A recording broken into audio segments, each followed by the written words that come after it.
और सदी नहीं, एक युग गुजर जाएगा। उम्र न पूछो वंडर की, जब फर्क नजर आएगा। वंडर सीमेंट, फर्क नजर आएगा।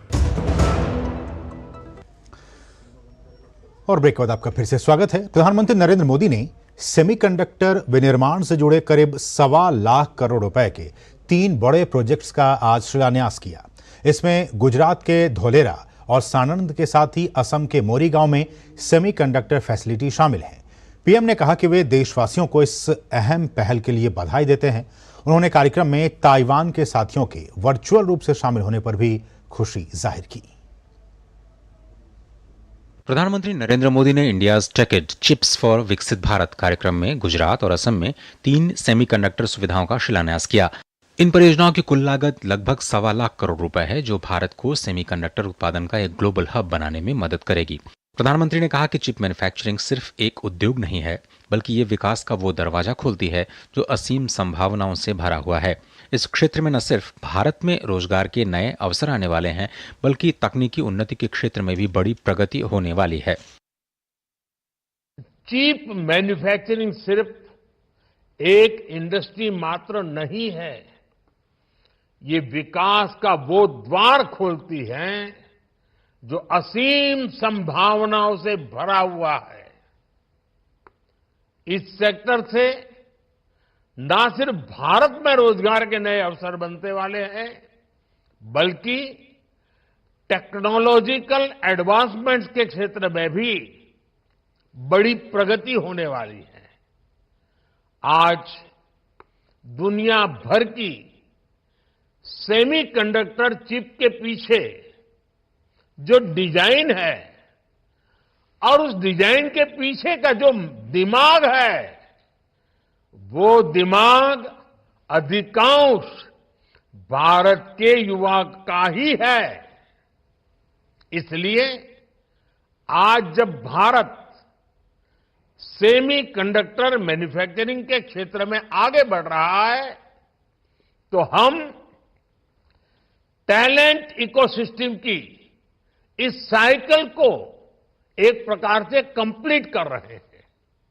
पीएम मोदी ने पूर्व की सरकारों पर सेमीकंडक्टर क्षेत्र के विकास की उपेक्षा करने का आरोप लगाया। उन्होंने कहा कि इसके विनिर्माण के बारे में 60 के दशक में ही विचार किया गया था, लेकिन पहले की सरकारों की कमजोर इच्छा शक्ति की वजह से इसकी अनदेखी की गई।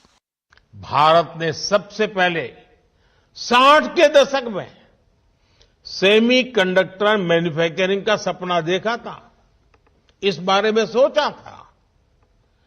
लेकिन इस सपने के बाद भी, इस सोच के बाद भी तब की सरकारें उन अवसरों का लाभ नहीं ले पाई।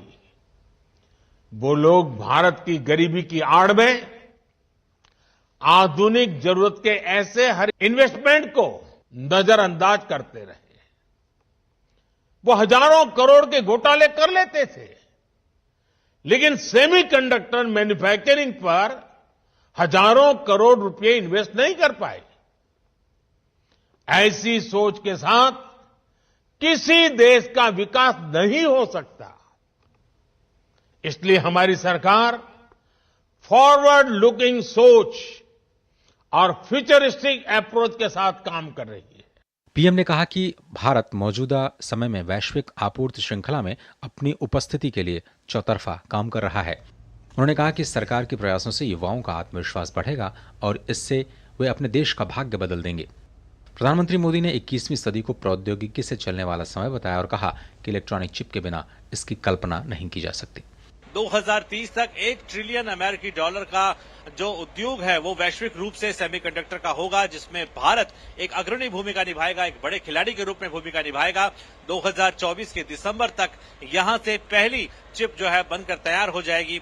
तो इस प्रकार से भारत अब एक बड़े खिलाड़ी के रूप में उभरेगा, क्योंकि यहां पर जिस प्रकार से टैलेंट है, जिस प्रकार से यहां की जो मैन पावर है, वो पूरी दुनिया में मानी जाती है। कैमरामैन भार्गव के साथ चंद्रशेखर, डीडी न्यूज, धुलेरा। तो बहुत ही महत्वपूर्ण आज का ये कार्यक्रम और आज हम इसी विषय पर चर्चा करेंगे और हमारा जो विशेष है वो इसी से जुड़ा हुआ है। भारत बनेगा सेमीकंडक्टर का ग्लोबल हब। जी हां, ये एक बहुत विजनरी एक विजन है कि भारत किस तरह से सेमीकंडक्टर का एक ग्लोबल हब बनेगा, उस दिशा में हम कैसे आगे बढ़ेंगे। भारत की जो वर्तमान स्थिति है उस स्थिति को देखते हुए हम भविष्य में कैसे ग्लोबल हब के तौर पर खुद को स्थापित कर पाएंगे, यही हमारा आज का विशेष है। और इस पर बातचीत करने के लिए एक बहुत ही खास मेहमान इस वक्त हमारे साथ जुड़ चुके हैं। हमारे साथ प्रसून शर्मा जी हैं, जो कि संस्थापक और CEO हैं WUS के। प्रसून जी, आपका बहुत बहुत स्वागत है। और प्रसून जी, सबसे पहले तो यही कि देखिए, प्रधानमंत्री ने आज शिलान्यास किया, इससे पहले भी जो गुजरात में इस तरह के एक फैसिलिटी की शुरुआत की गई थी ओमिक्रॉन की, उसके बाद से मेरा सवाल ये प्रसून जी कि चाहे वो ताइवान की बात हो, दक्षिण कोरिया की बात हो, चीन की बात हो, इन तमाम देशों को लगभग 10 साल 20 साल लग गए अभी की स्थिति में पहुंचने में। भारत, जैसा कि प्रधानमंत्री ने कहा कि 60 के दशक में इसकी शुरुआत हुई थी, लेकिन किसी न किन्हीं वजहों से इसमें देरी होती गई। अब जबकि ये सरकार बहुत ही गंभीर है इसको लेकर, हम कब तक इन देशों की तरह या फिर इससे आगे भी बढ़ पाने में हम कामयाब हो पाएंगे? जी, पहली बात तो ये सभी देशवासियों के लिए गर्व का समय है। ये एक तरह से इंडस्ट्रियल क्रांति की तरह इसको देखा जाना चाहिए। या सिर्फ इकोनॉमिक नहीं, ये पूरा जियो पॉलिटिक्स और जियो इकोनॉमिक्स और पूरा ग्लोबल टेक्नोलॉजी नैरेटिव को शेप करेगा ये जी। और रही बात भारत कब तक, जो हमारी स्पीड है, अगर आप देखिए 2 साल में इतना तेज इसमें जो प्रोग्रेस हो रही है, और ये एक कॉम्प्रिहेंसिव नीति है, ना सिर्फ चिप। हमने अभी AI का भी 10,000 करोड़ का एक मिशन तैयार किया है। तो ये एक बहुत बड़ी कॉम्प्रिहेंसिव नीति, और मुझे लगता है जैसे आज जो बताया गया है कि इसी साल पहली चिप बन जाएगी और दूसरे प्लांट्स में अगले साल बन जाएगी, तो ये बहुत ही सशक्त नेतृत्व की जरूरत थी और बहुत ही स्ट्रांग लीडरशिप विल की जरूरत थी। इस इंडस्ट्री में हमने ये 5वां या 6वां अटेम्प्ट करके स्टार्ट किया है। तो अब लगता है कि ये जल्द ही अगले 2 से 3 साल में ये काफी तेज इंप्रूवमेंट इसमें होगा। और अगर आप देखिए जो रिलेटिव इंडस्ट्रीज है, जैसे हम मोबाइल मैन्युफैक्चरिंग में अब दुनिया भर में ऑलमोस्ट टॉप पे आए हैं, तो अगर उससे रिलेटेड जो चिप्स है अगर भारत में बनेगी तो उसकी कॉस्ट ऑफ मैन्युफैक्चरिंग बहुत कम हो जाएगी। ठीक है। और ऐसे ही ना सिर्फ हमारे कंज्यूमर गुड्स में, आप देख लीजिए डिफेंस में या साइबर सिक्योरिटी में हमारे जो ड्रोन्स बन रहे हैं, या अब साइबर अटैक्स के रिलेटेड जो इक्विपमेंट चाहिए उसमें भी चिप चाहिए। तो जीवन के हर परिप्रेक्ष्य में, इवन आप ये टीवी देख रहे हैं, इसमें भी चिप है, जो ट्रांसमिशन हो रहा है इसमें भी चिप है, बच्चों के टॉयज में चिप है, आपके वॉशिंग मशीन या हर कंज्यूमेबल गुड्स में कहीं ना कहीं चिप का रोल रहा है। तो जैसे प्रधानमंत्री जी कह रहे हैं, ये सिर्फ एक इंडस्ट्री नहीं है, ये एक बहुत बड़ी अपॉर्चुनिटी है, ना सिर्फ भारत और भारतीयों के लिए, पूरे विश्व के लिए। बिल्कुल, इंडस्ट्री 4.0 के लिए भी काफी महत्व है। ऐसे में प्रसून जी,